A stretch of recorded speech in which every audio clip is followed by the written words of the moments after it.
Baik. Mohon perhatiannya teman-teman semua. Bismillahirrahmanirrahim. Assalamualaikum warahmatullahi wabarakatuh. Waalaikumsalam warahmatullahi wabarakatuh. Selamat siang dan salam sejahtera untuk kita semua. Yang saya hormati Ibu Evi Syara, MPD, selaku dosen pengampu mata kuliah konsep dasar PKN SD yang tidak sempat hadir pada hari ini, tapi kami berharap Ibu bisa menyusul. Tapi kalau tidak ya, Ibu nonton aja videonya.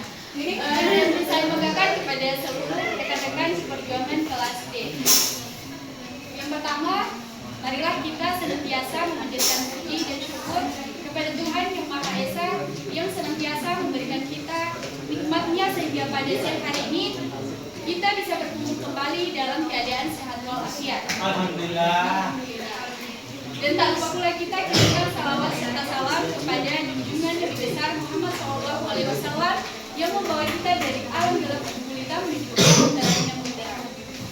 Nah, yang kedua, perkenalkan kami dari kelompok 12 sekaligus kelompok terakhir. Nah, pada perkenalkan saya Farmadani bertugas sebagai moderator. Saya juga akan menjadikan poin materi mengenai hubungan globalisasi dengan politik luar negeri bebas aktif dan upaya Indonesia dalam menangani tantangan globalisasi ini. Dan tentunya saya ditemani oleh rekan kelompok 12. Saya persilakan untuk memperkenalkan dirinya beserta poin materinya. Perkenalkan, saya Febrisa Smerni. Saya akan menjelaskan pengertian globalisasi dan tantangan globalisasi. Baik, Selanjutnya, perkenalkan, nama saya Denida dan akan mengeluarkan materi tentang pengertian politik luar negeri bebas aktif. nah tanpa berlama-lama lagi, saya persilakan kepada saudari Febrisa Smerni untuk memaparkan materinya mengenai pengertian globalisasi dan tantangan globalisasi. Kepada teman-teman semua mohon disimak dengan baik-baik. Dengan baik, tidak ada forum dalam forum. Baik, terima kasih atas kesempatan yang telah diberikan oleh moderator. Di sini saya akan menjelaskan pengertian globalisasi. Nah, globalisasi adalah suatu proses hubungan dan keterkaitan antara negara di seluruh dunia yang semakin cepat dan luas. Batas geografis seolah hilang sehingga masyarakat dapat berinteraksi dengan mudah dalam melalui bidang ekonomi, sosial, budaya, politik, dan teknologi. Nah, perkembangan teknologi semakin membuat arus informasi barang dan mudah bergerak bebas antar negara. Nah, ada pun tantangan globalisasi yang pertama, persaingan ekonomi global.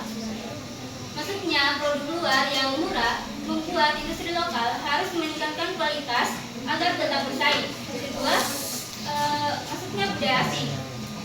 Budaya asing mudah mempengaruhi gaya hidup manusia. Nah, sehingga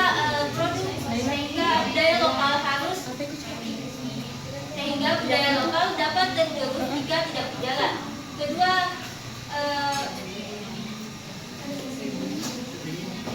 pengaruh politik luar negeri. Negara bisa tertekan oleh kebijakan atau kepentingan negara lain sehingga kedaulatan politik harus dijaga. Keempat, hoax dan keamanan siber. Negara bisa informasi palsu dan kejahatan digital mudah menyebar sehingga dapat menghancurkan kepercayaan masyarakat. Yang kelima itu isu lingkungan dan perubahan iklim. Aktivitas industri menyebabkan kerusakan lingkungan dan pemanasan global yang memicu terjadinya bencana alam. Baik, saya alihkan kepada moderator. Nah, itulah tadi materi mengenai pengertian globalisasi dan tantangan globalisasi. Selanjutnya kita beralih kepada materi politik luar negeri bebas aktif dan politik dan implementasi politik luar negeri bebas aktif yang akan dipaparkan oleh saudari. Padanya saya persilakan.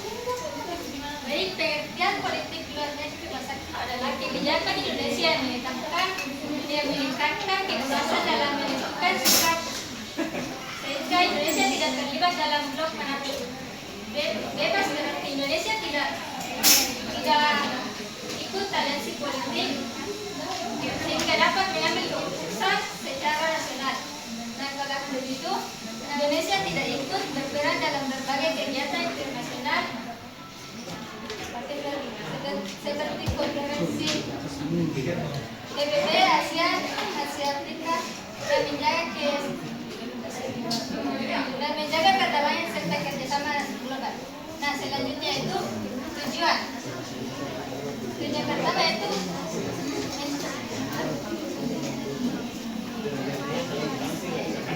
menjadikan satu negara Republik Indonesia dalam bentuk negara kesatuan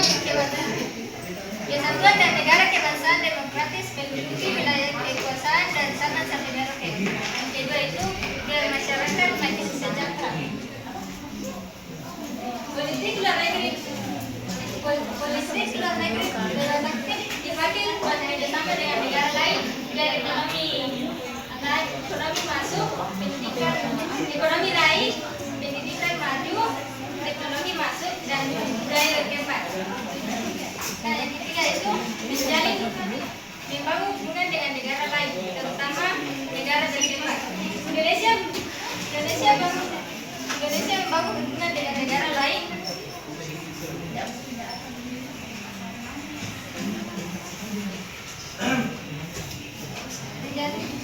antara Republik Indonesia dengan semua negara di dunia, terutama Asia Afrika. Nah, selanjutnya itu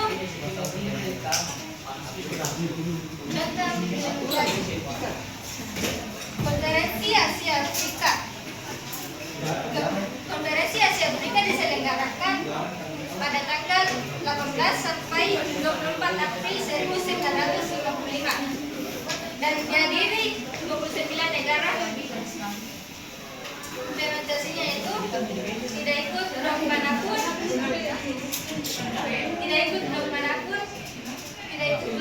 Barat versus Timur daerah perang dingin dengan mengajak negara lain melawan kolonialisme, melahirkan Pancasila Bandung,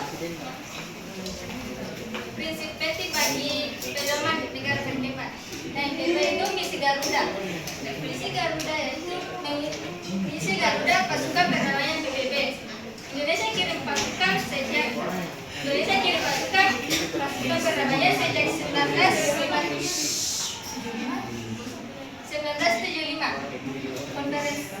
Contoh implementasinya ikut jaga perdamaian tanpa minyak siapapun, dan misi pertamanya dari Mesir sampai sekarang kirim pasukan ke Sudan, Kongo, Lebanon.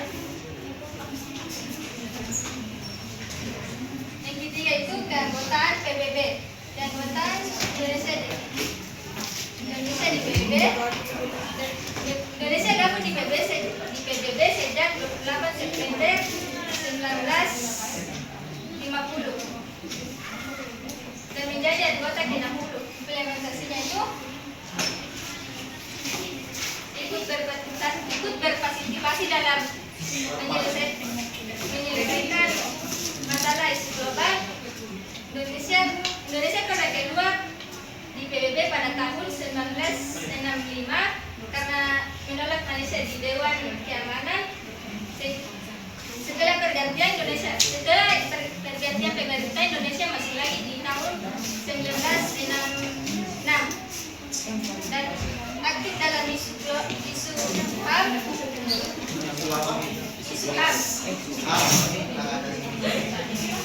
Nah, yang keempat itu keanggotaan Indonesia di ASEAN.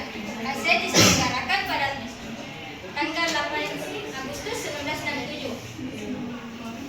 Implementasinya jaga stabilitas wilayah Asia Tenggara, mendorong utama ASEAN Community pada tahun 2015, bekerjasama dengan ekonomi, politik, dan budaya. Dan terakhir, hubungan bilateral luas. Tentunya kerjasama dengan negara lain. Kerjasamanya itu ekonomi dan infrastruktur, seperti mobil Toyota dan pembangunan di Amerika Serikat. Kerjasamanya itu pendidikan, pertahanan, dan ekonomian. Yang di Cina itu kerjasama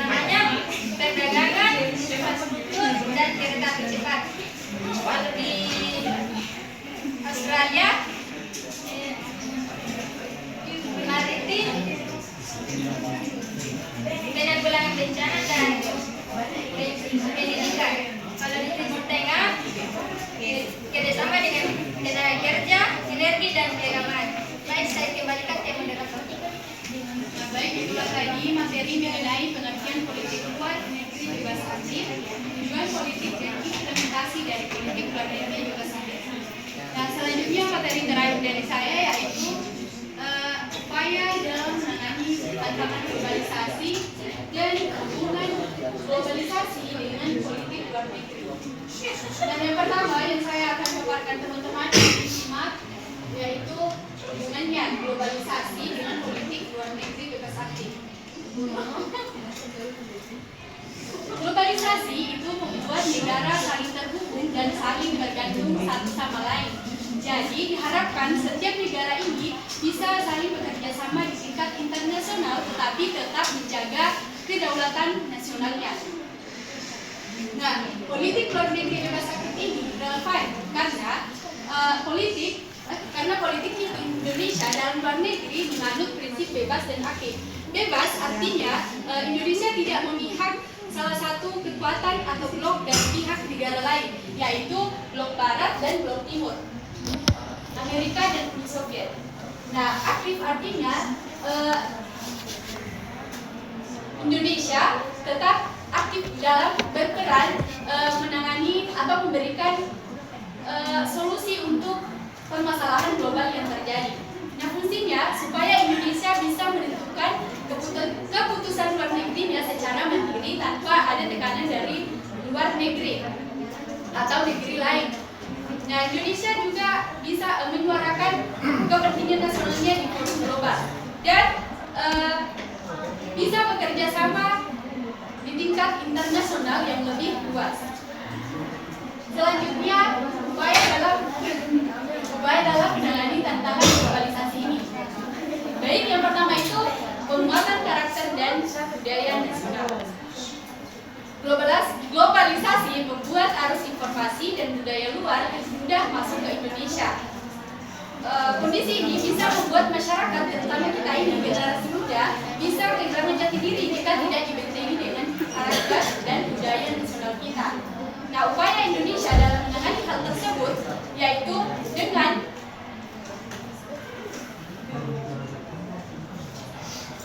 melalui pendidikan karakter dan pelestarian budaya daerah dan penanaman nilai-nilai Pancasila dalam kehidupan sehari-hari. Tujuannya itu untuk membentuk masyarakat yang beretika, berintegritas, dan memiliki identitas bangsa. Kedua itu membantu masyarakat supaya tidak mudah terpengaruh dari budaya luar yang bertentangan dengan nilai-nilai nasional dan membentuk jati diri dan identitas bangsa dengan keterbukaan global.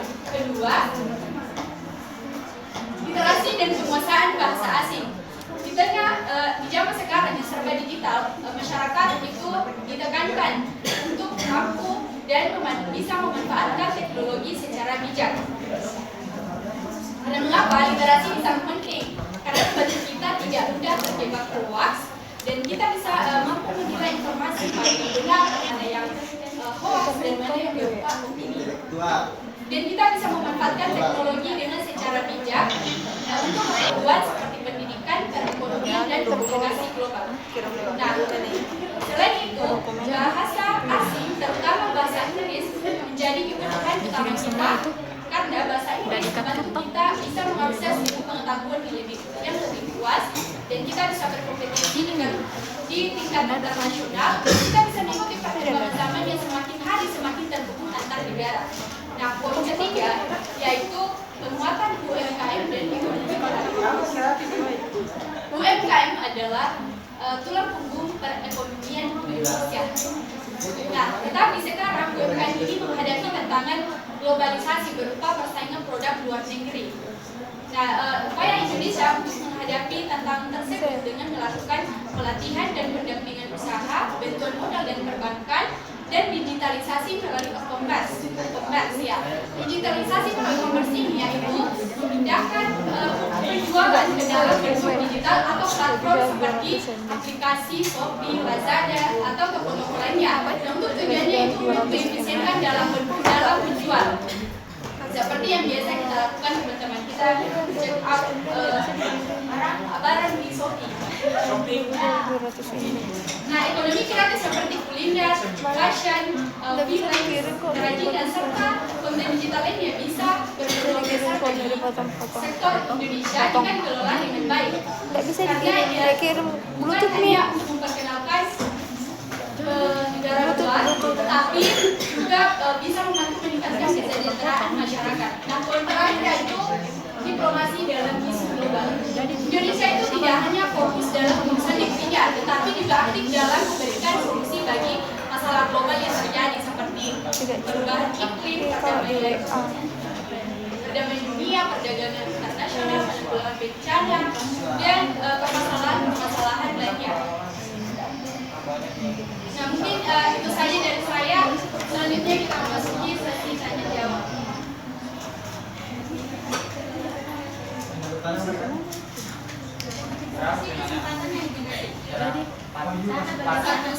Ya, mungkin lagi.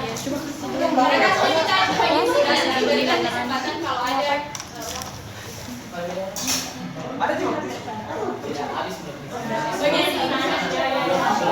Bagian sini kan? Tinggal jalan kita semangat. Di cosplay mana Dua sesi, satu sesi dua pertanyaan, satu sesinya dua pertanyaan. Saudari Jadi saya mau nanya kan bilang kita tadi kalau tantangannya globalisasi itu masuknya budaya asing. Nah, saya tanyakan ini apa pembeda tadi? coba teman-teman.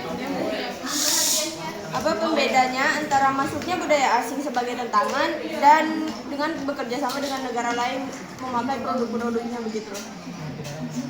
Kayak ada bilang juga tadi memakai mobilan kayak mobil Toyota. Apa pembedanya? Pembedanya masuknya budaya asing dengan kita bekerja sama dengan negara lain. menggunakan produk luar negeri. Sebab maksudnya budaya asing kan kamu bilang tantangan.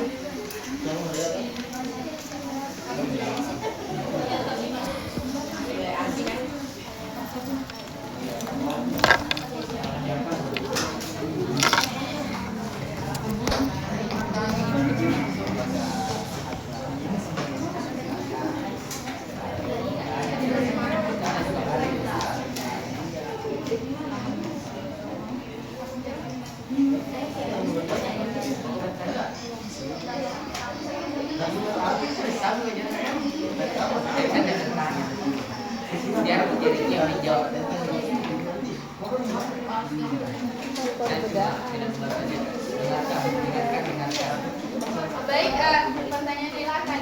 Yang mulai sedari tadi. Mungkin maksudnya budaya asing itu seperti K-pop. Nah, di situ K-pop seperti K-pop kayak Baby Monster, BTS. Nah, di situ pasti kita kayak mengikuti gaya-gayanya, kayak tariannya, kayak banyak yang tren-tren sekarang begitu. Baru di situ kita harus mencintai budaya lokal seperti tarian-tarian daerah yang sangat berkualitas yang menanamkan nilai-nilai tertentu begitu. Kalau produk mungkin bisa ditambahkan. Kalau produknya itu mungkin bisa menunjukkan negara Indonesia. Iya, kalau bedanya itu tadi kalau dari budaya asing, budaya yang berada dari luar negeri seperti tadi disebutkan tadi.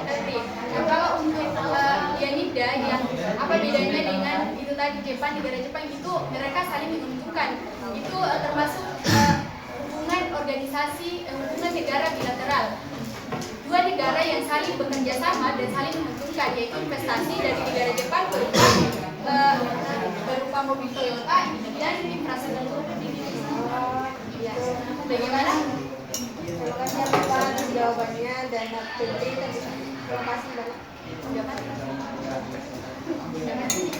Jangan. Ya, selanjutnya saudari Audil.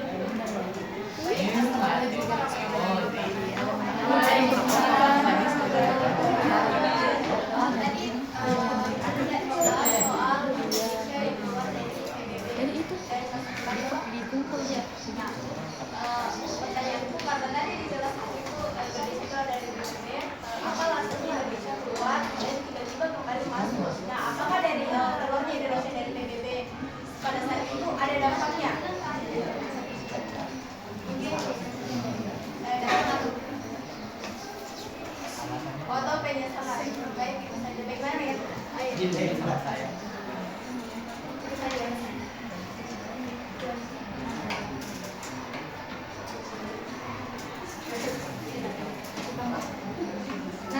Indonesia kira di PBB karena menolak Malaysia di Dewan Keamanan.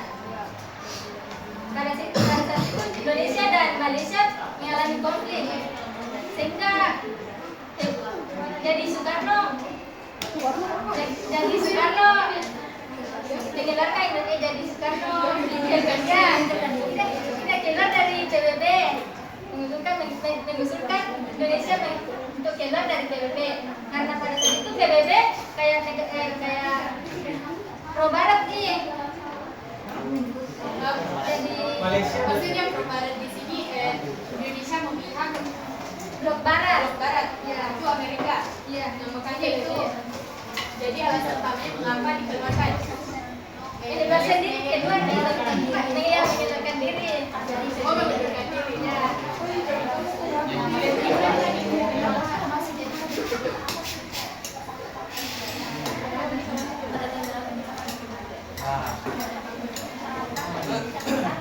Nah, mengapa Indonesia bergabung kembali? Karena dari tujuan PBB itu sendiri untuk menyatukan dari beberapa negara untuk perdamaian internasional. Nah, untuk dampaknya, ya Indonesia bisa saling bekerja sama di negara lain dan bisa terjadi sebuah konflik.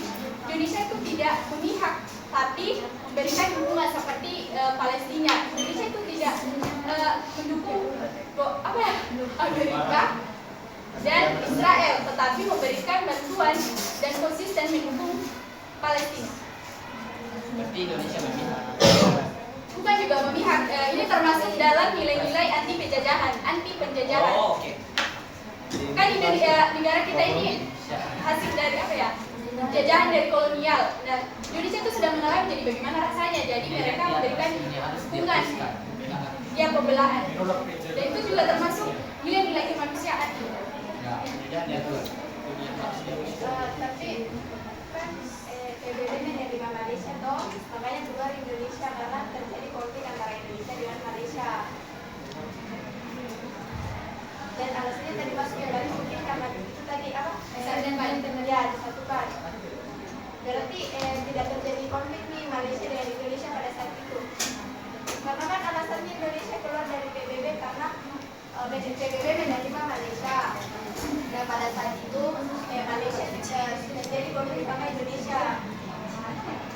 Nah, kalau kita bilang mungkin kan saya kurang tahu bagian ini, jangan sampai kita bilang dia atau tidak dan itu salah. Tetapi kalau saya rasa kalau sudah disatukan berarti mereka sudah menjalin hubungan kerjasama yang baik. Nah, itu saja. Bagaimana? Ya. Selanjutnya kita memasuki sesi yang kedua. Ya, Assalamualaikum warahmatullahi wabarakatuh.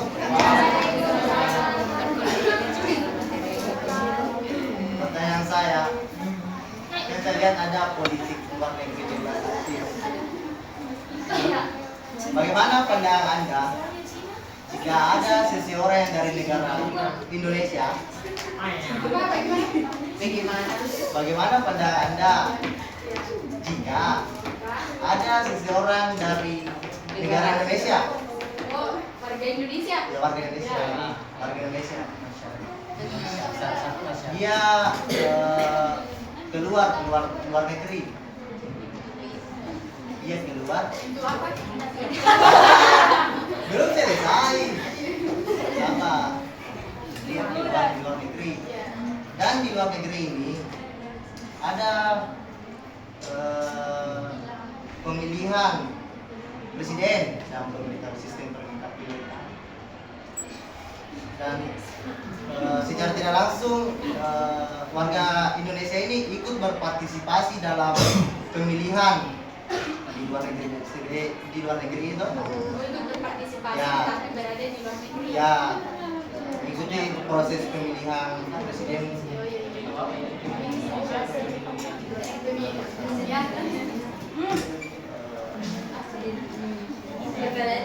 Apakah warga Indonesia ini memberikan manfaat untuk Indonesia atau tidak dalam proses pemilihan itu? Kan bisa begini. Dia kan di luar berpartisipasi, otomatis dia tahu tentang jejak atau mungkin latar belakang seorang yang dia ingin pilih. Apakah dia akan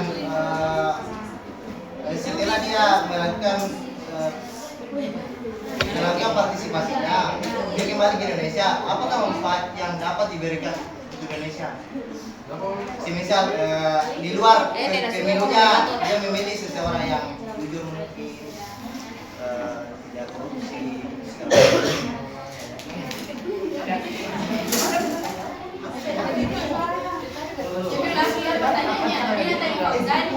Tuh, salah konteks sih. Salah. Sorry. Maaf. Maksudnya begini, bagaimana pandangan Anda warga negara Indonesia ini ikut berpartisipasi pemilu di luar negeri? Apakah itu politik luar negeri bebas aktif atau tidak? Maaf. Sorry.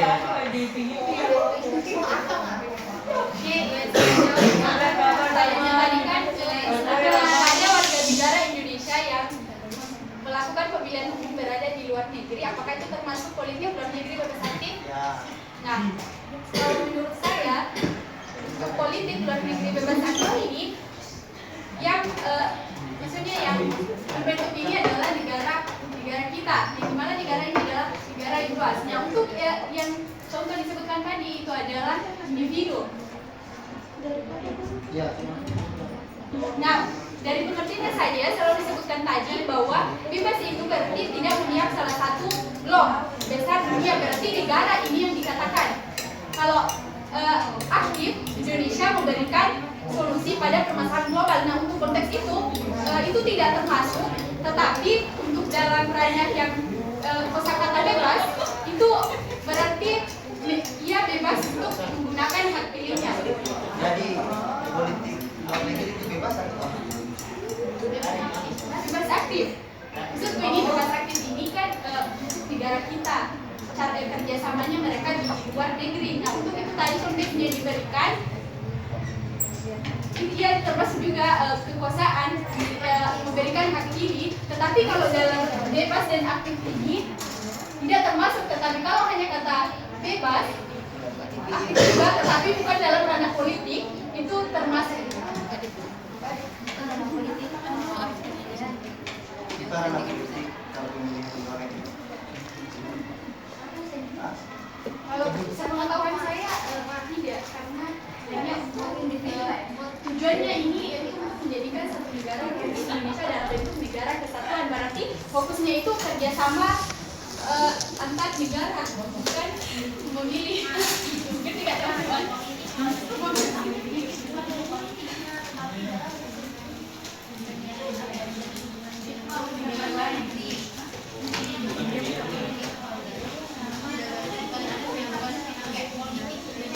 Coba ya. Ya saya laporkan dulu. Bertanya tuh Menanggapi. Menanggapi.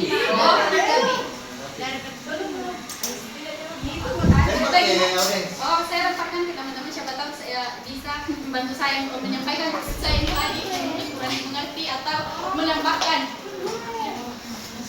Ada?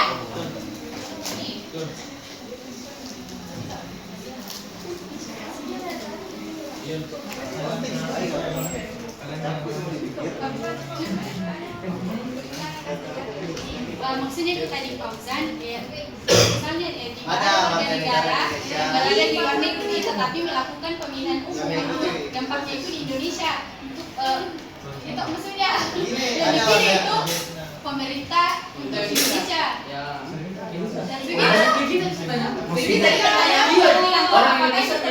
Warga Indonesia tuh berpartisipasi dalam pemilihan di luar negeri.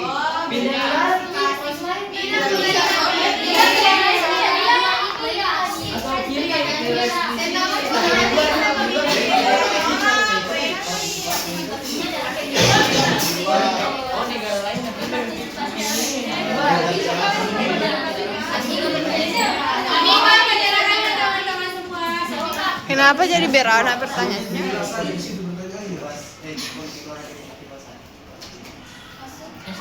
itu orang dari Indonesia yang memilih presiden dari luar. Iya. Berpartisipasi di situ. Nggak bisa. Ya, ini.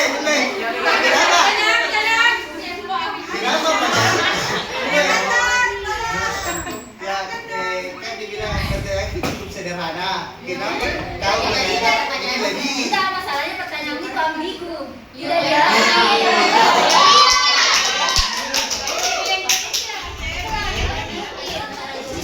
Yang memilih pada saat di luar negeri. Iya, begitu tadi pertanyaannya. Pertama. Iya. Kalau itu bisa dijawab nah, kalau itu tidak berpilihan karena ini nih, memang politik strategi berarti negara dan negara lain begitu. Nah, Indonesia dengan negara lain. Kan ini kalau ini tidak. Indonesia sendiri, Indonesia sendiri berpartisipasi. Ya.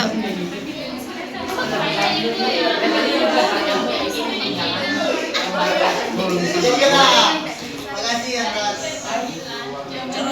jawaban yang bisa diluruskan lah.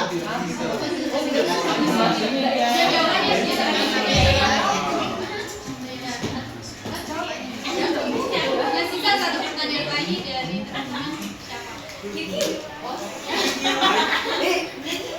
Enggak nih.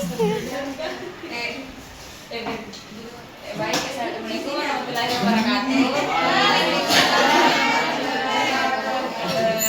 Langsung saja, kalian tadi menyebutkan tujuan politik luar negeri bebas aktif. Yang bagian kedua itu menciptakan masyarakat yang adil dan makmur baik secara material ataupun material. Kita masuk kembali ke Indonesia dulu. Kebijakan luar negeri saja mendukung pembangunan nasional melalui kerjasama ekonomi, teknologi, pendidikan, dan perdagangan internasional. Dengan demikian, politik luar negeri turut berkontribusi pada peningkatan kesejahteraan masyarakat dalam aspek material, ekonomi, dan kebutuhan dasar ataupun spiritual, ya, pendidikan, budaya, dan kehidupan sosial yang harmonis. Nah, apakah Indonesia sudah menciptakan masyarakat yang adil dan makmur baik secara material ataupun spiritual? Karena masa belum makmur di dalam langsung melenceng keluar. Bagaimana pendapat kalian ini tentang hal tersebut? Saya coba jawab dulu, tapi kalau teman-teman merasa aneh apa bisa jawab lagi ya. Baik ya, yang di makalah kami itu adalah upaya untuk menghadapi tantangan globalisasi. Tujuan politik luar negeri bebas aktif Untuk menciptakan masyarakat yang makmur, baik secara material maupun spiritual. Namun kita kembali ke Indonesia yang kita bilang tadi, iya Indonesia sudah melakukan berbagai upaya. Tetapi ada saja orang-orang yang tidak betul-betul kompeten di dalam bidangnya tersebut, menjalankan yang seharusnya dijalankan. Nah, ya itulah yang membuat bantuan atau ya pendidikan itu tidak terbagi secara merata karena ya itu tadi bisa juga tidak kompeten atau tidak berintegritas, mereka itu tidak jujur.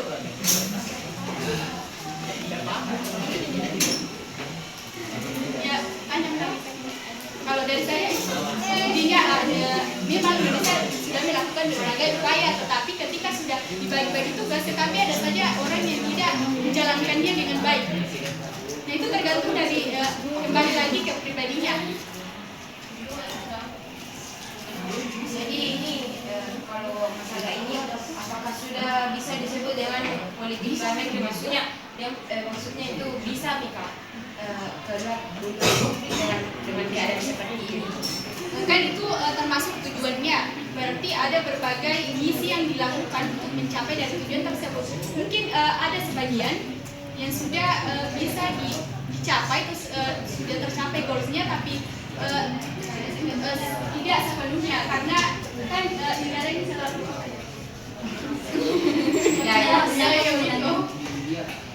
Bagaimana? Terus siapa tahu dari teman-teman yang di bawah ada ya. Baik, terima kasih atas informasinya. Karena tidak ada sebenarnya tanya jawab harus dua aja. Baik, sebagai kelompok terakhir dari kami, mohon maaf atas segala kekurangan kami ini. Lebihnya kami kembalikan kepada teman-teman. Walaupun ibu tidak ada di sini, tetapi kami mengucapkan terima kasih banyak kepada ibu karena telah memberikan arahan dan bimbingannya sehingga kami bisa melalui challenge ini, tantangan ini. Walaupun tidak ada yang sempurna ya, tetapi kita sudah memberikan kemampuan yang terbaik yang kita miliki.